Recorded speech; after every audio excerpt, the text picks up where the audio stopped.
Okay. Clifford, kumusta yung so far, kumusta yung nilalaro mo sa Magnolia? Okay naman. Nagpapasalamat ako kay Coach Coach, lalo na kay Coach Rene. Binibigyan ako ng kumpiyansa. Yun. Masaya naman. Mukhang talagang binibigyan ka ni Coach Eli ng chance talaga na minsan nasa starting lineup ka, ganun. So, Ano naman sa... masaya ako. Gusto ko kasi di ko nakukuha ito before kaya sumasaya ko na binibigyan ako ng minutes. Tingin mo ano yung bakit, yun nga, may trust sa'yo sila yung coaches?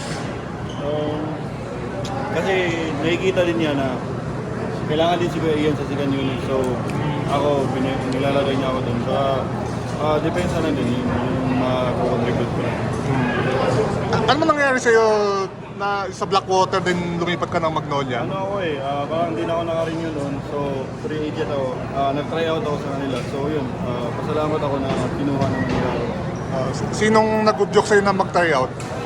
Si Coach Kirk. Parang nag-ano kami, skills. Tapos, yun.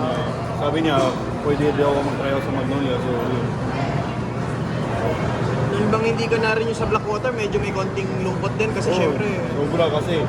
Siyempre, una, wala kang sahod eh. Marami kang binabayaran. So, sobrang saya ko nung pinapirma na nila.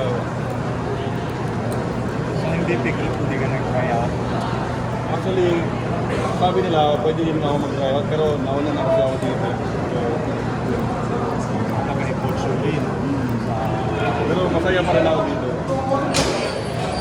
Ano mo lang ine-embrace yung ganitong opportunity kasi puro veterans yung nandito sa Magnolia?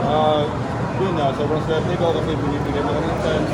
Kasi, lalo na, galing ako free agency. So, nag-try out pa ako. So, at least, sobrang saya ko kasi binibigyan talaga nila ako ng opportunity para maglaro. Ano yung contract mo for this contract? 1 year. Kaya sobrang saya ko rin kasi binibigyan lang tayo.